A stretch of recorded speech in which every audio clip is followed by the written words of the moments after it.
Okay, alrighty. It's not ESPN's 30 for 30. However, it is my 98 for 98. The 98 seasons in the history of the New York Football Giants. Going to try to get it done in 98 days. That's probably not going to happen. However, I will get it done before the beginning of the season starts, which starts September 10th against those Dallas Cowboys. And we're forging ahead. We've made it to the 2010s, shall we say. The 2010 season, which just happened to be the 86th season in the history of the New York Football Giants. The Miracle at the Meadowlands 2 season. The Giants rebounded very nicely. The year before, they were 8-8, 2009. They had a shot at making the playoffs, and they wound up losing the last 2 games. And they missed the playoffs by a couple of games, but they didn't have a losing season. But once again, they didn't have a winning season. The biggest problem was, the biggest problem was in 29 was their defense. Their defense was not good. I mean, their defense gave up over 40 points 5 times during the season. Absolutely atrocious. Well, they started correcting that. They corrected that big time in 2010. The points per game came down.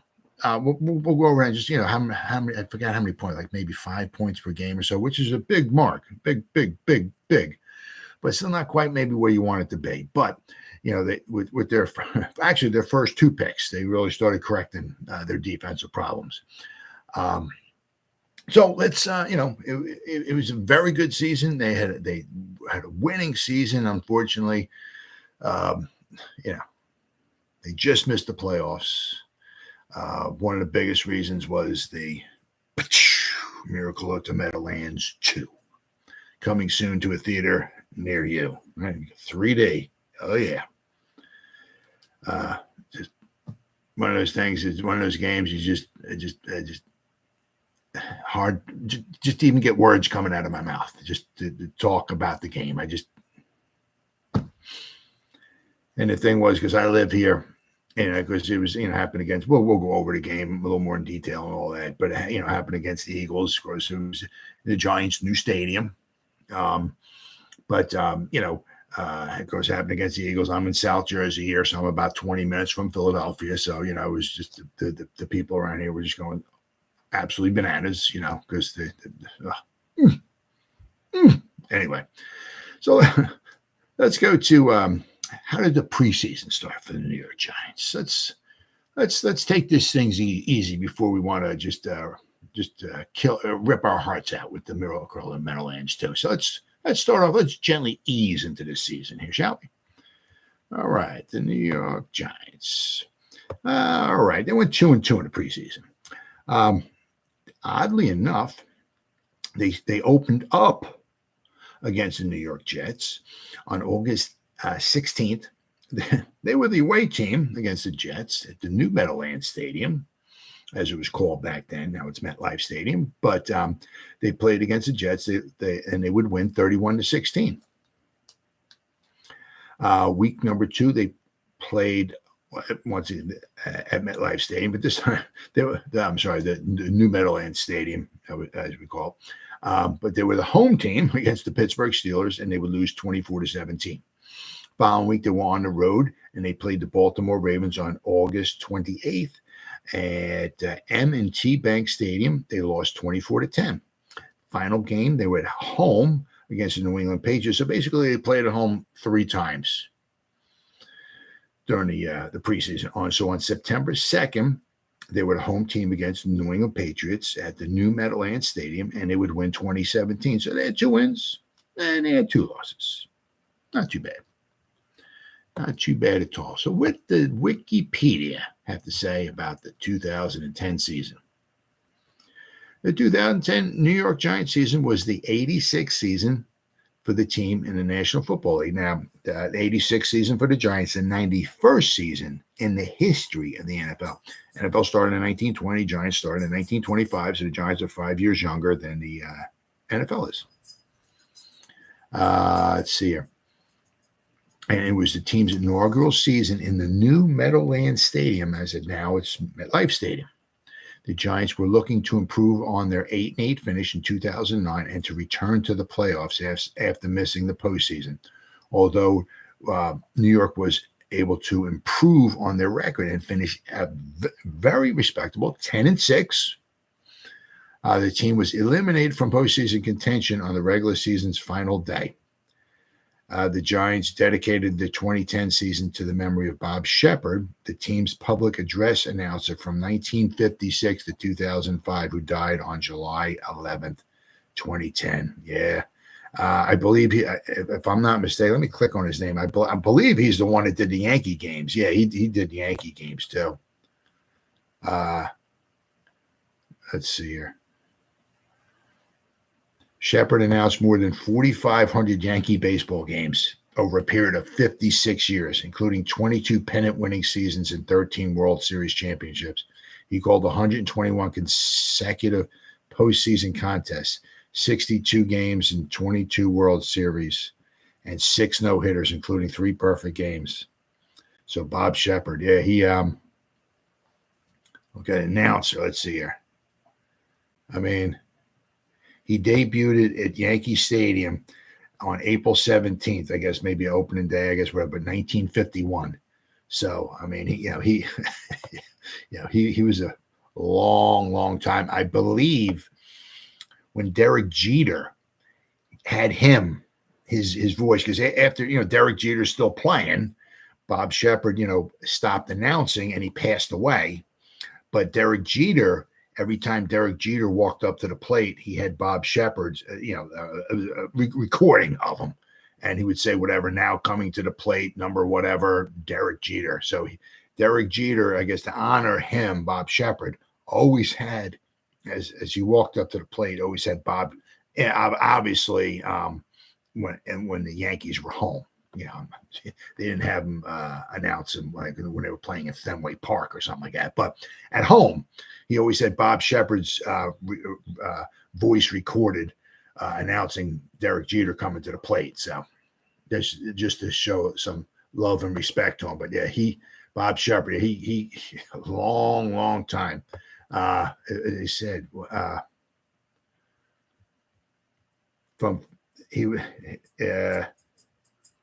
he was the Giants announcer from, I guess, public address announcer from 1956. So he started, well, actually, that makes a lot of sense because 1956, he was the Giants public address announcer because he was in Yankee Stadium. The Giants, he started in Yankee Stadium. This guy, Bob Shepard, announcing, the Yankee games in Yankee Stadium in 1951. From 1951 to 1955, those 5 seasons there, the Giants were in the Polo Grounds where the New York Giants baseball team played. So that's why Shepard was not the public address announcer for the Giants from 1951 to 55 because they played in a different stadium. They played in the Polo Grounds. However, after 1955 and 1956, they moved to Yankee Stadium where Bob Shepard was the public address announcer. So that's why he called the Giants games from 1956 to, oh my goodness, from 2005. He was the team's public address announcer from 56 to about 50 years, 50 seasons. Holy crap. How old was he? Oh, wait. Okay.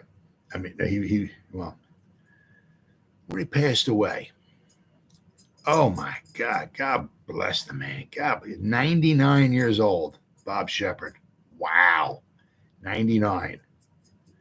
He was called other nicknames, which is true. I could see him because I can hear his voice in my head. He was called, I don't know who nicknamed him this, whatever, but it's true. He was called the Voice of God. Somebody gave him a nickname of that. But so the Giants dedicated the 2010 season to the memory of Bob Shepard, the team's public address announcer for about 50 years, who died on July 11, 2010 at the age of 99 years old. Wow. So it was a special season for the Giants indeed. So let's go over the Giants draft picks. Okay. But this is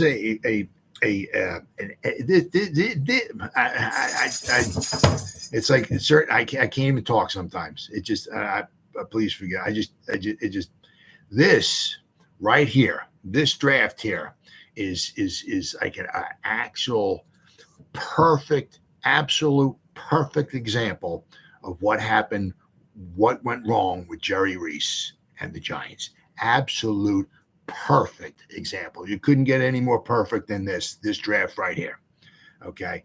This is why as time wore on, the cupboard just started getting bare. And once actually going into the 2011, 12, 13, and we started losing offensive linemen, we never got them replaced and all of that. And the cupboard just really started getting bare. Really, really started getting bare.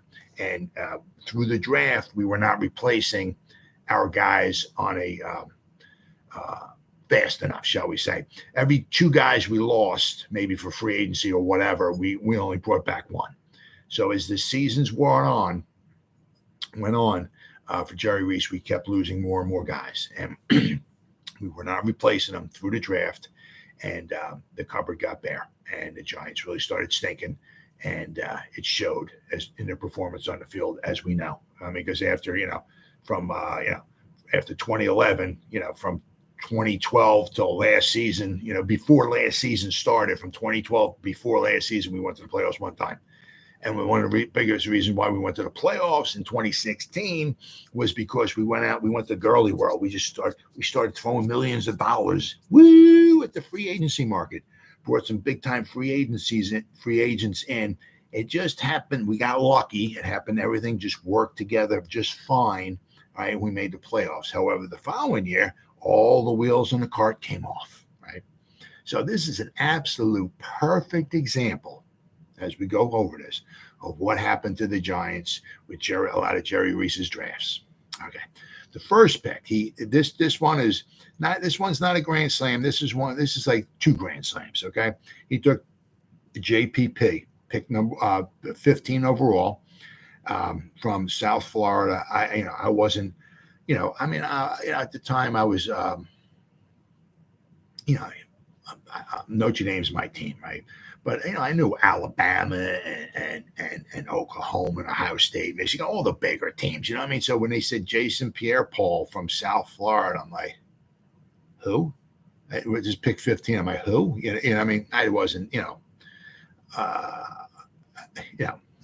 as up to date as I should be in the draft, shall we say? So, I'm like, but I was wrong. But he took JPP.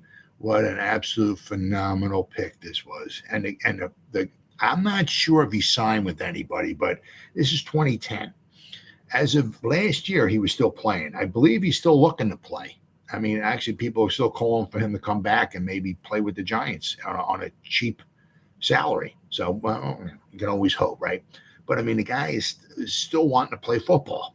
And he's drafted in 2010, and this is 2023. So, I mean, absolute phenomenal pick. He couldn't have done better. He banged this one out of the park, as he did with quite a few of them. Quite a few, of his first round picks. He did really good. I mean, if we, I don't want to go over all the picks now, but Hakeem Nicks, fantastic pick. It's just his problem. He wound up getting injured. Then Kenny Phillips, fantastic pick. He just had a bad knee, arthritis, I think, in one of his knees or something. But injuries derailed his. But he was great pick, good, solid picks. He took some guy by the name of Odell Beckham Jr. Oh my God, good pick. So he would have almost like a home run, almost like a lot of his drafts. He did very, very well. But then the cupboard started getting bare. But this next one, the second round pick, okay, is a good solid home run. Good solid home run. However, there's a little caveat to it, okay? Little caveat. Right. So with this second round pick number 46 overall, we took defensive tackle from East Carolina, Linval Joseph. And I'm not sure if he's on the team or if he retired. I'm not sure. But as of last year, he was on the Eagles. I mean, so then the guy got drafted in 2010. So, we really needed to beef up our and actually the first 4 picks in the draft were all defense. But of course, there's problems with the final. He had 5 more picks after Linval Joseph. There's a problem with all 5 of them. which is exact example of what I'm trying to prove as we go forward. But let's go. As I said, once again, with Linval Joseph, there's a little caveat here too, right? I said, Linval Joseph, was a defensive tackle. You're not going to get much out of the pass rush with him, but he was a big. How big is he? I mean, it's a big, huge human being, 6'4", 330. And I think he's probably a little more than 330, but just a big space consumer, block consumer. Kind of like more like a team. He's only had was it 25 and a half sacks I saw? Was that for his career? Yeah, 25 and a half sacks. Right. But I mean, he's good against the run. A very good, solid pick overall, especially if you're trying to beef up your defense. So he took somebody who could plug in the middle and consume some blocks and help against the run. And he took JPP, who can do just about anything, leap over tall buildings in a single bound, rush the quarterback, get a block field goal. The guy could do freaking anything. What a freaking athlete he was, JPP. But Linval Joseph in the second round, very good pick. The problem is that what happened with so many of our picks, right? What happened with Linval Joseph? He played 4 seasons with the Giants, and we just let him go. Why would we want to resign him, right? Yeah, we got a good guy. Let's just let him go, right? We'll just replace him in the draft. It just, you got a good guy. He went to Minnesota for a while. And then in 2020, he played with the Chargers for 2 seasons. And last year, he was with the Eagles. I mean, he plays 13 seasons in the NFL. And, of course, only 4 of them was the Giants, the team that drafted him. Why would you want to get a good guy like him, keep him, develop him, pay him, right? Keep him on your roster? Nope, we just let him go. So now we have to replace him, right? It was just kind of like, well, his rookie deal is up. Now we're going to have to pay him. We don't want to do that. Let's just replace him in the draft, right? Well, yeah, I mean, I said, basically what happened here, they had 7 picks and only basically 1 of them had any type of extended period of stay with the Giants. So you got 7 draft picks, and basically 1 of them had like a second contract with the Giants. You can't keep a team going that way without having to bring in free agents and stuff like that. You can't do it. You can't do it. So then, of course, then we continue on with the final 5 picks, which all wound up being basically absolute freaking garbage. Chad Jones was a defensive back from LSU. We took that guy in the 3rd round. He never played it down in the NFL. 3rd round pick, never played it down in the NFL. Absolute horrible pick. This is a perfect example. He might have maybe a home run with one of his draft picks, and then like the rest of the players just would never play, or would small contributions, or I mean basically the final 5 picks. Round 4, Philip Dillard, a linebacker from Nebraska. He played 1 season. So his 4th round pick played 1 season in the NFL. I don't know, was it with the Giants? I don't even. Yeah, it was with the Giants. He didn't start any games. I guess he was probably maybe a special teamer. I'm not exactly sure, but he played 1 season. Your 4th round pick plays 1 season in the NFL. His 5th round pick, Mitch Petrus, it was a guard. He played 3 seasons. He was from Arkansas. I mean, 3 seasons. 2010 and 2011, so he actually got himself a Super Bowl ring. But 2012, he played for 3 teams. He played for Tennessee, the Patriots, and the Giants. And then his career was over. So basically, he played like 2.5 seasons for the Giants. Where are we at here? Their 6th round pick, Adrian Tracy, a defensive end from William and Mary, played 1 season in the NFL, which is 2012. He got drafted in 2010, and he never played. He played with the Giants in 2012. And he had 1 career sack in 2012. I'm not sure what happened. I didn't look it up. I'm not sure he got drafted. Obviously, he got drafted in 20. I don't know if he had he tore his ACL a year or 2 in a row or something like that. That I'm not sure, but he played 1 season in the NFL. Then, of course, we have Matt Dodge, the Miracle of the Meadowlands director. He's the one that kicked the ball right down the field, right down the middle of the field to DeSean Jackson, probably the most scariest guy, except for Devin Hester. But I mean, one of the fastest guys in all of football, somebody you don't want to kick the ball to straight down the field, and that's what he did. And he played one season with the New York Giants, and his career was over. He never played another down in the NFL ever again. So Matt Dodge, we took him from East Carolina as a punter. He played he replaced Jeff Fiegels, and Matt Dodge played one season for the Giants, and his career was over. Where are we at here? All right. So Matt Dodge, it was, all right, here we go.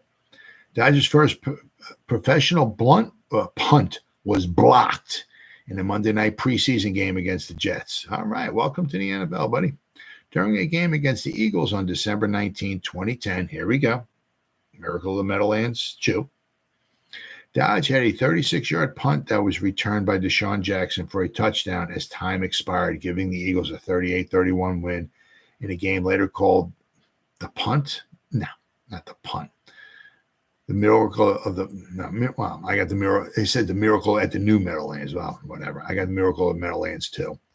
And it was called the miracle at the new Meadowlands by the Eagle fans. The Giant fans called it the punt. Nah, I don't think so. But anyway, shortly after the winning touchdown, Dodge was publicly criticized by his head coach Tom Coughlin for failing to punt the ball out of bounds. I mean, just punt the. Why are you punting it right down the middle of the field? So basically after his season, because this was toward the end of the season, right? There was only a couple games left in the season after that. So after the season was actually on September 3rd, 2011. So I guess he made it to camp the following season, and he was him and Steve Weatherford. Was it Steve Weatherford? I guess it was his name, but Weatherford was the wound up being the Giants punter. Remember him in 2011. So he took over for the Giants punting. So I guess there was some competition maybe between Dodge and Weatherford in 2011, and I guess Weatherford won out. And then on September 3rd, just before the start of the season, Dodge was released from the Giants in favor of Steve Weatherford. Okay, good. All right. So he was released by the Giants just before the start of the next season. So he only played one season for the Giants. They drafted him in the 7th round as a punter, one season. And that was his only season in the NFL. So the Giants had in favor, they took Jets' former punter, Steve Weatherford. So Dodge tried out with multiple NFL teams, including the Chicago Bears, until 2013. It just because in 2010 for the Giants, he punted the ball 72 times. He averaged 44.8 yards a punt. He averaged almost 45 yards a punt. I mean, the problem was his net average was 34.8. So there was an average of a 10-yard return every time he got returned. So that's not good. I guess he was more of a line drive kind of guy. He had some distance, 45 yards, right? But I guess the hang time, because basically what you want to do, if you're punting at 45 yards down the field, you want the hang time 4.5. That way, when the ball is coming down to the returner, you got, at least one of your gunners is there. So so as the guy is looking, he's looking, the ball's going to come down about the same time that gunner is going to be right here. So we're waving the fair catch, right? So I guess the problem was with him possibly was he was getting some distance on it, but he was out kicking the coverage. So that way it was more of a line drive. So when the guy got, he's looking at the ball, he's looking at the gunner. Oh, the gunner's still 20 yards away from me. So by the time the ball comes to me, the gunner will be about 10 yards away from me. So I'll catch it, right? I'll focus on the ball, catch it, and I'll still have about 10 yards. I mean, he's going to collapse it on me quick, but he's still 10 yards away. So I can maybe get him and maybe get a move on him or so, and maybe try to make him miss or something like that. That's probably what wanted to happen with Dodge. But I mean, average 44.8 yards at punt, that's pretty good. But it was probably the hang time that really got him. So Dodge tried out with multiple NFL teams, including the Bears, until 2013, but did not receive a contract. Dodge recalled in 2016 that he punted okay, but they could tell that I wasn't sold out for it, and they looked at me and were like, Matt, do you really want to do this? Man, they were just being honest. like they asked me straight up, do you want to do this? Because you can't pretend. At that time, I was like, I really don't. And it was a very freeing feeling because I think he felt like he had to do it. His heart wasn't in it. He didn't, which is fine. Hey, man, if you don't want to do it, don't do it. There ain't nothing wrong with that. Nothing wrong with that, right? So he said, I really don't want to do it. And he said it was a very freeing feeling. He felt free after he let that off his chest. It released me from the grasp of the NFL machine as being the best part of my life. So it wound up being best because I guess his heart just wasn't in. I guess maybe, I don't know, after he got released by the Giants or what I don't know. It is what it is, but he did not, just didn't want to do it anymore, and that was it. So he punted 1 year for the Giants, but Matt Dodge will always have a place in the history of the New York Football Giants as far as the miracle of the Meadowlands too, kicking the ball right down the middle of the field to Deshaun Jackson. But there was also another bright spot in 2010. By the name of the Salsa King, right? Got undrafted free agent, the old Mr. Victor Cruz, right? We can't forget about him from the University of Massachusetts. He had some very good numbers in Massachusetts, but he had Cruz went undrafted in the 2010 NFL draft and was signed the day after the draft by the New York Giants. In a preseason game, as many of you might know, against the Jets on August 16, 2010, Cruz helped the Giants with a 31-16 win by catching 6 passes for 145 yards and 3 touchdowns. He finished the preseason leading the NFL with 297 receiving yards, tied for the preseason lead with 4 touchdown catches, and was selected to the Giants' 53 in regular season roster. The problem was that he didn't burst onto the scene until 2011 because of injuries. Injuries derailed his 2010 season. Of course, then he got injured, a couple of years later when he played the Eagles. He got injured big time. Then, of course, the following season, he was coming back and he had a problem with his calf. So 2014 and 2015, I think he missed, a ton of time. I think he missed all 2015 season. He came back in 2016, played one more season with the Giants, and tried to latch on, I think, with the Bears or something like that in 2017. Then his career was over, unfortunately.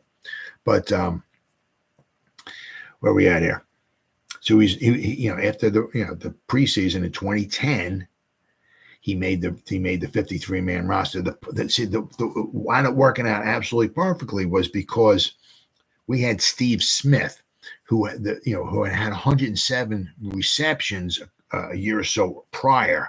So he was like the move the chains kind of guy. But the problem was with him, he got injured, and he was injured in 2010, right? And basically after he got injured, his career once again. It's these good football players and their careers get ended basically like with one bad injury.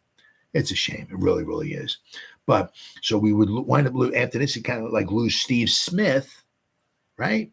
But we would get Victor Cruz in there, and then of course, then you had our trifecta. You had Manningham, you had Nix, and you had Cruz helping us in the 2011 season and going and forward, right?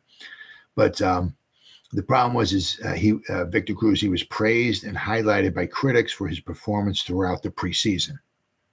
He played in 3 games at the start of the season. He didn't start in any of them, but he played in 3 games. He didn't catch any passes. I don't know if he was maybe just a special team or nothing, but I looked at the stats. I didn't see him. Is there anything down here? Yeah, he played in 3 games. He had no reception. So I don't know. I mean, why? In 2011, he caught 82 balls. 2012, he caught 86 balls. 2013, he had 73 balls. So 2014, he got injured, and then he came back. And then 2015, he missed the whole preseason. He missed the whole season because something wrong with his calf. And he came back in 2016. But so I don't remember. They had him in 3 games, maybe just special teams. I'd have a hard time seeing him getting on the field on offense for 3 games and he didn't wind up catching a pass. I'd find that very difficult to believe, especially when his next season in 2011, he caught 82 passes with 9 touchdowns and 1,536 yards. So maybe he was just a special teamer. I'm not sure. But if we go back up here. So he played in 3 games at the start of the season before a hamstring injury placed him on injury reserve for the remainder of the year. Must have been a heck of a hamstring. I mean, when he got injured, the hamstring injury wiped out the final 13 games of the 2010 season for Victor Cruz. He had some type of problem with his calf, which wiped out. He was coming back from his injury in 2014 when he wound up injuring himself against the Eagles. He made it to training camp, and he did something with his calf. Do I have it here? Let's see here. Victor Cruz, 2015. Okay, here we go. Yep. After a long rehab, Cruz suffered a torn patellar tendon, ending his 2014 season. So on October 12th against the Eagles, he jumped up in the end zone. He came down and he suffered the torn patellar tendon. So in 2014 season, he only had 337 receiving yards and a touchdown in 6 games. So in 2015, as Victor Cruz, after a long rehab, Cruz gave an update informing the media that he was not yet fully recovered. Cruz returned to the training camp in the summer of 2015, but unfortunately aggravated his calf. I don't know what he did one of these things. I don't know. He aggravated his calf and he was out the whole season. I don't know what it was, but some of this stuff just. I mean, you feel horrible for the guy, but it's like, yeah, I strained my calf. I'm going to be out the whole season. It's like, what? The aggravation of his calf further delayed his comeback. From week 5, Cruz's return was pushed to play in week 10 against the New England Patriots. But it was later announced that Cruz would undergo surgery on his left calf and would miss the entire 2015 season. So on November 17th, he was placed on season-ending injury reserve. He didn't play in a game. I don't know what he did something to his calf, and he had to have surgery on it. And he missed the whole season. So it is what it is. But, between JPP and Victor Cruz, now they were very, and Linval Joseph as well, very instrumental in our 2011 Super Bowl run, right? So that was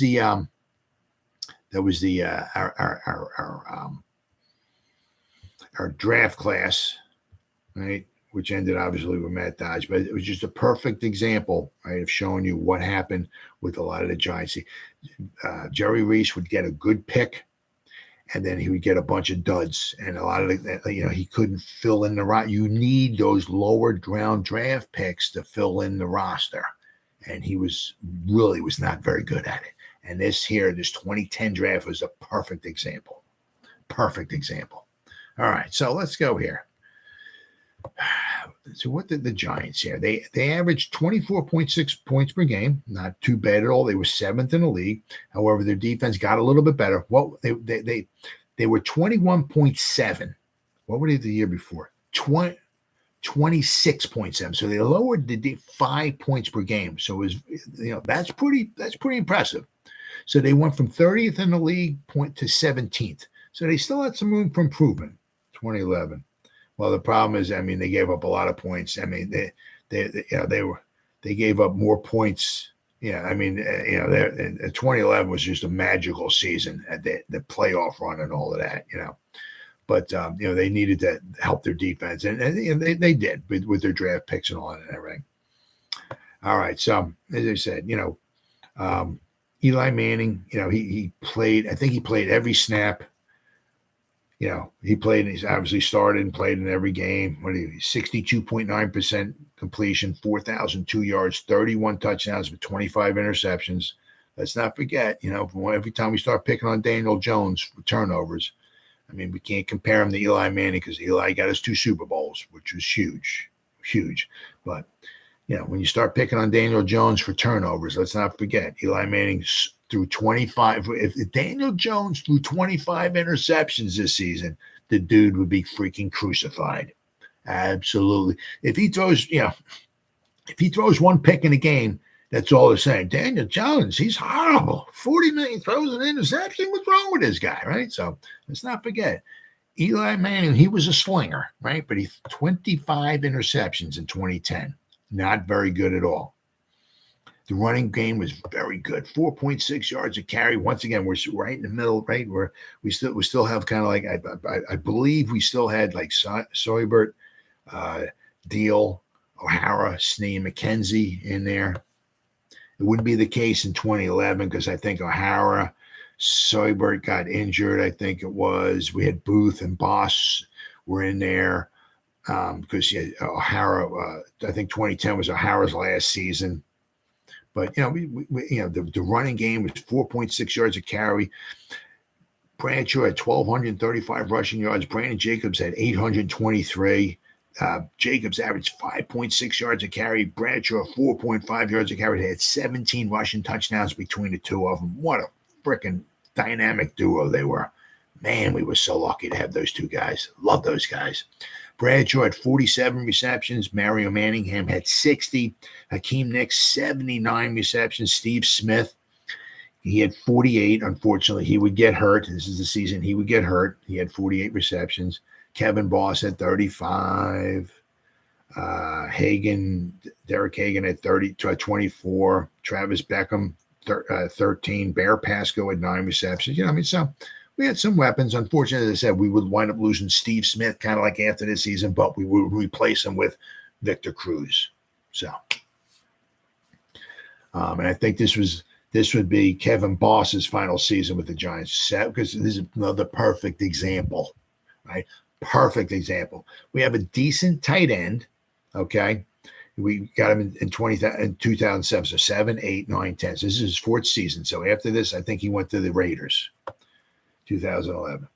Yep, he played with the Raiders in 2011 and the Chiefs in 2012. Once again, you draft a decent tight end. He plays 4 seasons for you, and you just let him go. You don't re-sign him. You don't develop him. You don't re-sign him. Nothing. You just we'll replace him.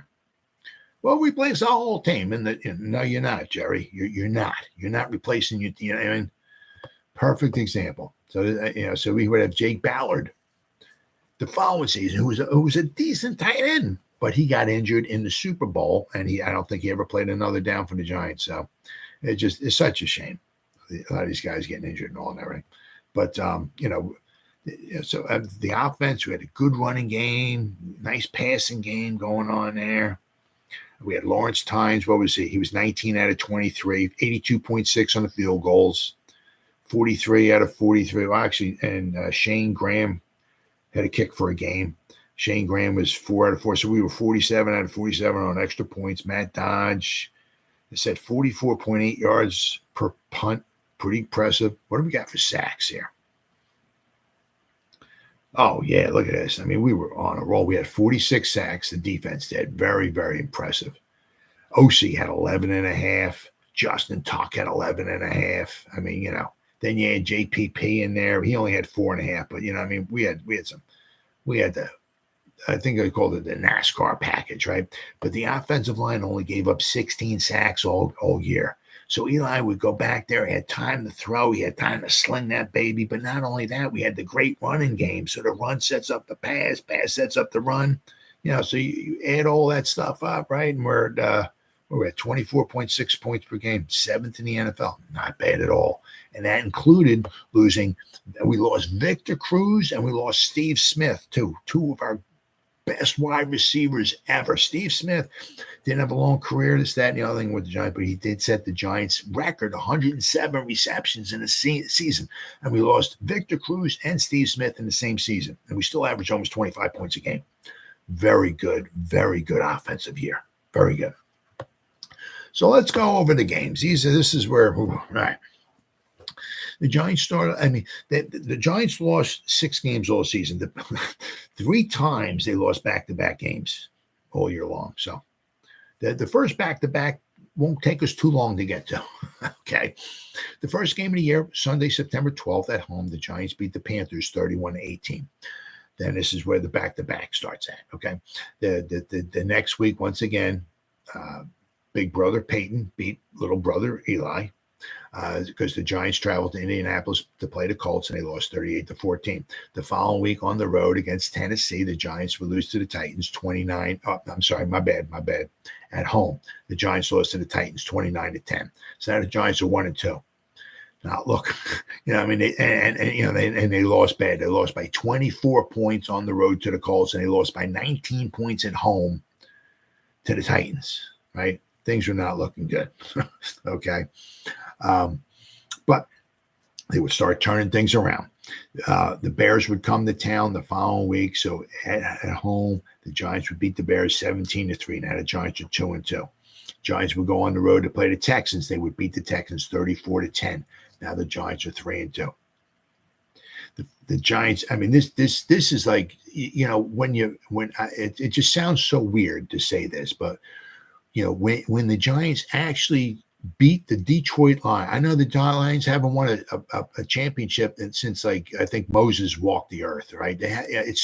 But for some reason we just can't ever seem to beat the Detroit Lions. So, but this one season we beat the Detroit Lions at home 28-20. So now the Giants are 4-2.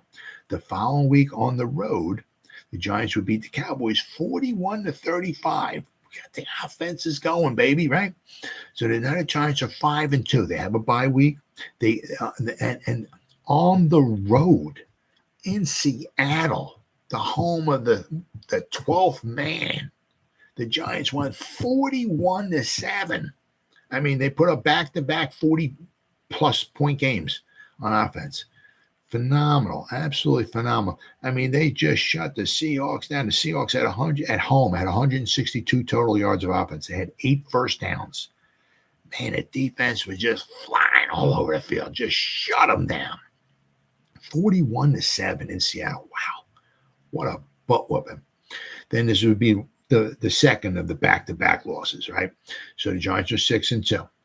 The Giants would play the Cowboys at home. And so basically they played the Cowboys 2 times within 3 games. Right? So they played the Cowboys at home. They lost 33-20. The following week in Philadelphia, against our rival nemesis Eagles in Philadelphia, the Giants will lose 27-17. Now the Eagles were a very good team this year, right? So the Giants are now 6-4. The Giants would wind up, and of course this Tom Coughlin felt very good about this, I'm sure. The Jaguars came to town, and the Giants beat the Jaguars 24-20. So Coughlin beat his old former team. So now the Giants snapped the 2-game skid. Now they're 7-4. The Washington Redskins came to town. The Giants opened up a can of butt whooping on them. The Giants beat the Redskins 31-7 at home. So now the Giants are 8-4.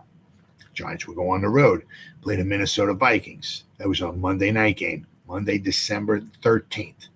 The Giants played Minnesota, and the Giants will win 21-3. Now the Giants are 9-4. Now this is where the other back-to-back, and this is basically this first loss is the one that took them out. This is the one that we'll go over. The Miracle at the Meadowlands 2.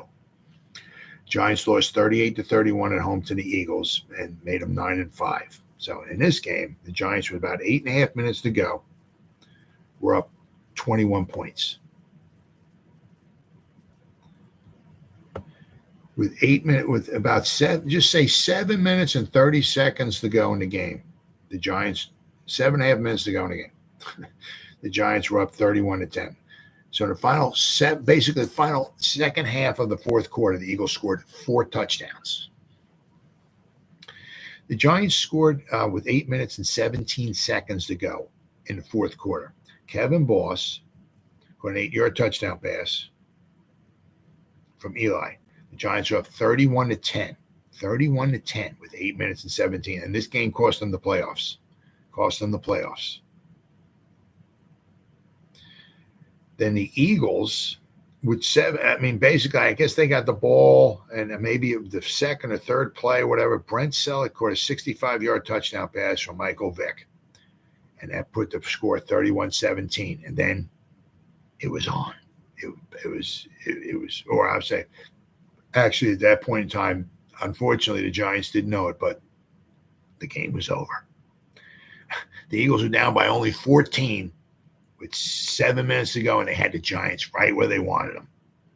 That's pretty sad to say. So the Giants, once again, couldn't do anything, couldn't move the ball, couldn't get a first down, couldn't run the clock out, couldn't do absolutely freaking nothing. The Eagles got the ball back basically 2 minutes exactly later. They scored with 7:28 to go. Then they scored with 5:28 to go. Michael Vick had a 4-yard rush. David Akers' extra point made it 31-24. Giants, once again, got the ball back. Maybe they got a first down. I don't know. But the Eagles got the ball back and of course, marched right down the field. Jeremy Maclin, 13-yard touchdown pass from Michael Vick, 31-31. Once again, the Giants got the ball back. Couldn't even run the effing clock out. So they had to punt the ball with whatever it was, 9 seconds, 8, 10 seconds left to go, and whatever it was, right? Basically, if Matt Dodge just punts it out of bounds, not saying that the Giants would have gone into overtime and they would have won because they had no momentum going for them. None at all, right? The Eagles had all the momentum. So I'm certainly not saying if they went to the overtime, the Giants would have won. Certainly not saying that, but it would have gave himself a chance, okay? Some of the momentum would have calmed down a little bit. Maybe they would have got a little lucky, maybe, but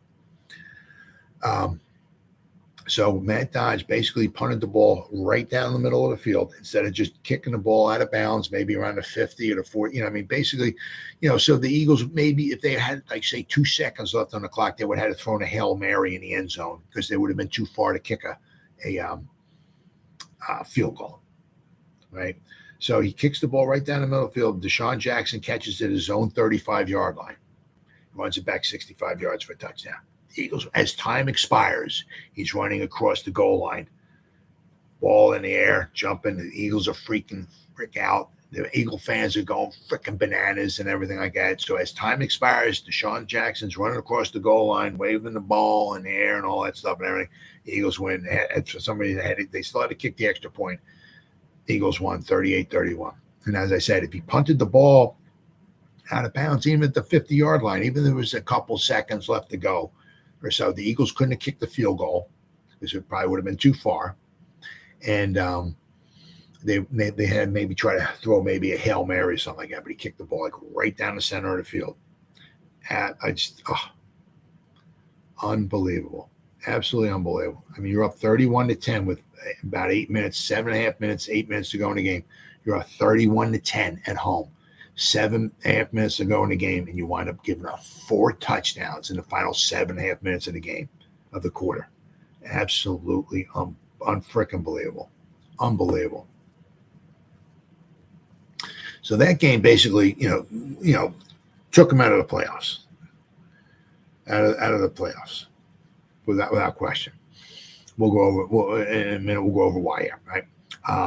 Basically, they wind up tied with the Eagles, and the Eagles swept them. So anyway, the following week in Green Bay, the Giants lost 45-17 to the Packers. Now the Giants are 9-6. So the Giants' only chance, I think their only hope was, let me see here. Let's check out here what do the Eagles do here.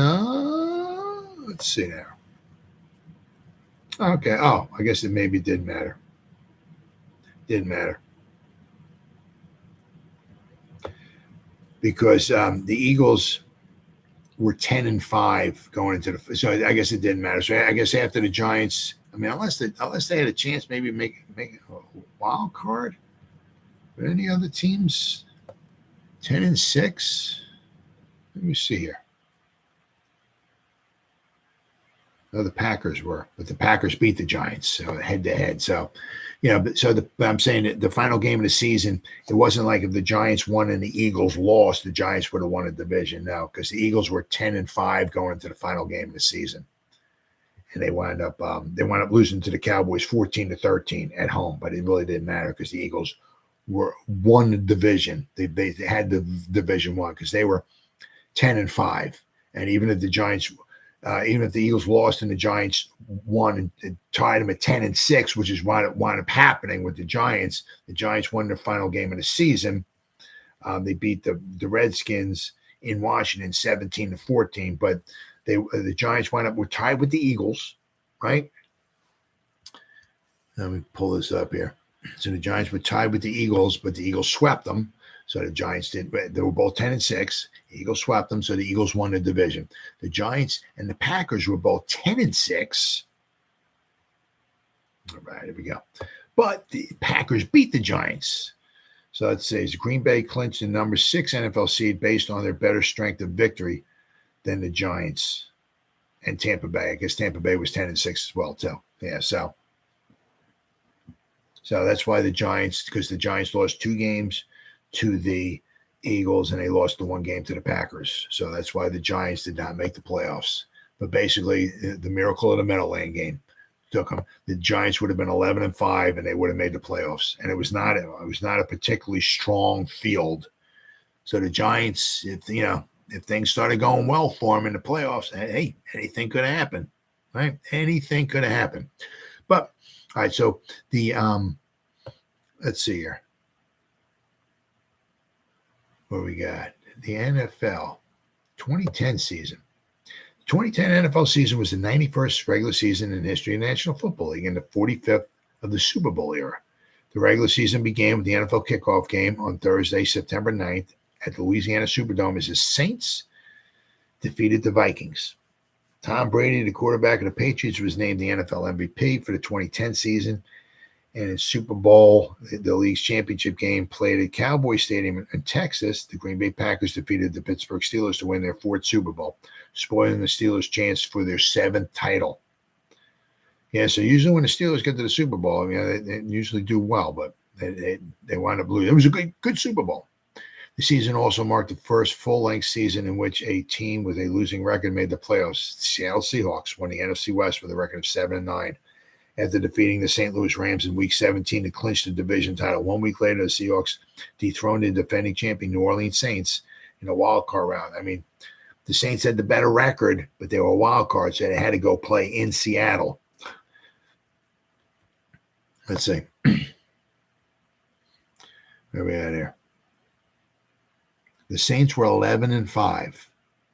The Seahawks were 7-9. The Saints were 4 games better, but because they were a wild card, they had to go on the road and play in Seattle, and Seattle wound up beating them. So in the playoffs here, New England won the AFC East with a record of 14-2. The New York Jets with a record of 11-5 got a wild card. The Pittsburgh Steelers with a record of 12-4 won the AFC North. The Baltimore Ravens with a record of 12-4 with a wild card in the AFC North.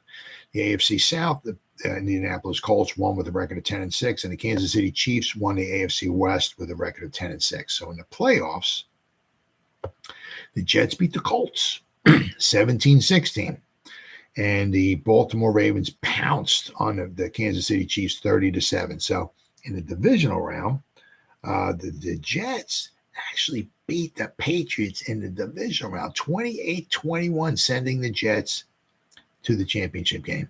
I believe this was back-to-back championship games for the Jets, but unfortunately they lost them both.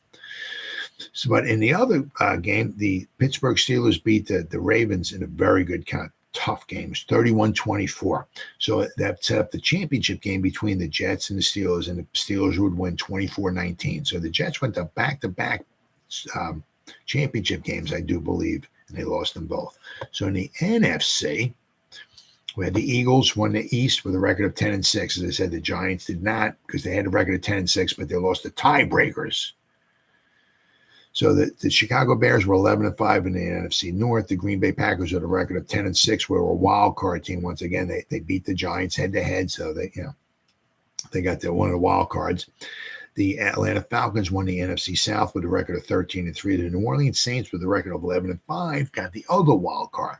And the Seattle Seahawks with a losing record of 7-9 won the NFC West.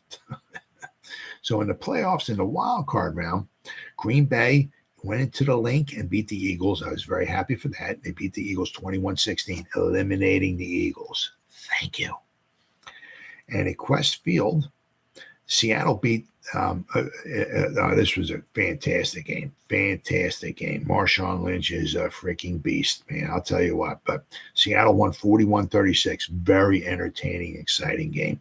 So in the divisional round, Green Bay went to play Atlanta, and Green Bay won 48-21. And then, let's see, Chicago beat Seattle 35-24, setting up a championship game at Soldier Field between the Bears and the Packers. Oh, man, just like the glory days, right? The Packers won 21-14, sending them to the Super Bowl against the Steelers. So in the Super Bowl, it wound up being a very, very, very close, exciting game. Let's see here. Jordy Nelson caught a touchdown pass from Aaron Rodgers. No longer Brett Favre, Aaron Rodgers, right? The Giants just played Aaron Rodgers a couple days ago, right? So the Packers were up 7-0. In the first quarter, they had an interception return of 37 yards by Nick Collins to put them up 14-0. But the Steelers would not be denied. They kicked a 33-yard field goal by Sean Sweesom, making it 14-3. But the Packers, let's see, Greg Jennings scored a 21-yard touchdown reception from Aaron Rodgers to put them up 21-3, but it wasn't over. Hines Ward had an 8-yard touchdown reception from Ben Roethlisberger to make it 21-10 at halftime. In the third quarter, the only scoring of the game in the third quarter was Rashard Mendenhall, 8-yard touchdown run. With the extra point, he was 21-17. So it was 21-3. Now all of a sudden it's 21-17. Anybody's ball game going into the fourth quarter. Very exciting. Greg Jennings scored another. Greg Jennings second would be a second touchdown reception in the game, an 8-yard touchdown reception from Aaron Rodgers, put them up 28-17. Steelers would come right back with 7.5 minutes left to go in the fourth quarter. Mike Wallace had a 25-yard touchdown reception from Ben Roethlisberger. The 2-point run was good. A 2-point extra point try was good, giving them 8 points. So they went from 17 points to 25. So now it's 28-25. Anybody's game. A field goal could at least tie it, send it in overtime, and who knows, right? But the Packers got the ball back. They marched down the field with 2 minutes and 7 seconds left to go. Mason Crosby kicked a 23-yard field goal to put the Packers up 31-25. So the Steelers got the ball back with like 2 minutes to go. And if they could get a touchdown and kick the extra point, they would be Super Bowl champions. They had Ben Roethlisberger. 2 minutes to go. Anything can happen. All they need a touchdown, an extra point, they win the Super Bowl. So with 2 minutes and 7 seconds left to go, following a penalty on the kickoff, Pittsburgh got the ball back on their own 13-yard line with the opportunity to start a game-winning drive. On their first play, Ben Roethlisberger completed a 15-yard pass to Miller. But after a 5-yard reception by Hines Ward, so they had a 15-yard completion, I guess, gave him a first down. So that was 1st and 10, I guess. So I guess maybe on first down, they had a 5-yard pass completion to Hines Ward. So now it's 2nd and 5. Okay. But on his next 3 passes, they were all incomplete. He couldn't complete a pass out of his next 3 passes. All fell incomplete, turning the ball over on downs and allowing the Packers to run out the rest of the clock. In a nod to the Green Bay's defensive dominance, Pittsburgh did not take the lead at any time in the entire game. Wow, that's pretty impressive. One other stat I saw was pretty impressive. This was the fewest first downs by penalty from both teams. Neither team got a first down by a penalty in the whole game. Usually it's like the defensive holding, 5 yards first down, roughing the passer, something like that. 15 yards first, automatic first down. There was none of them. There was 13 penalties in the whole game. There was not one of them. Was it 13? I think it was 13.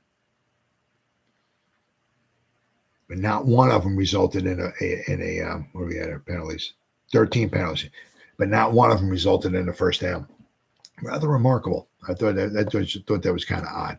But it was a very exciting game. I said that, 31-25, they're down by 6 points. They got the ball. Ben Roethlisberger, their offense, they had some weapons.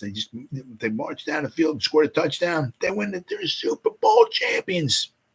three straight incompletions after that first down completion. So 2nd and 5, then it was 3rd and 5, 4th and 5, and game over. So very, very exciting Super Bowl. It was a very, very exciting season. It was a very, very good season for the Giants as well. As I said, just that miracle of the Meadowlands was just, sometimes it's even just hard to bring up words to talk about it. It's just, and basically that loss, the way they just crumbled. The last 7.5 minutes of the game, gave up 4 touchdowns to the Eagles and blew a 31-10 lead. Basically, that's what cost them their chance. Because if they had won that game, they would have been 11-5. They would have won the NFC East, and they would have made the playoffs. And who knows? Anything? I mean, it was not a strong field. The Packers were good. But they were not invincible. So anything could have happened. But as I said, there was they got better. They were 8-8 in 2009. They went to 10-6, and then of course now we know in 2011. We all know what happened in 2011. As I said, they started getting they got some defensive pieces here, but they would wind up losing Steve Smith, but they would wind up replacing him with Victor Cruz, and Victor Cruz would be doing the salsa quite a few times in 2011. So that pretty much wraps up the 2010 season for the New York Giants. Very good season, a winning record, but they fell just a little bit short of the playoffs thanks to Miracle to Meadowlands 2. So I'll be back again tomorrow night with the 2011 season, a very special season for the New York Giants, which just happened to be the 87th season in the history of the New York Giants. I'll see you then.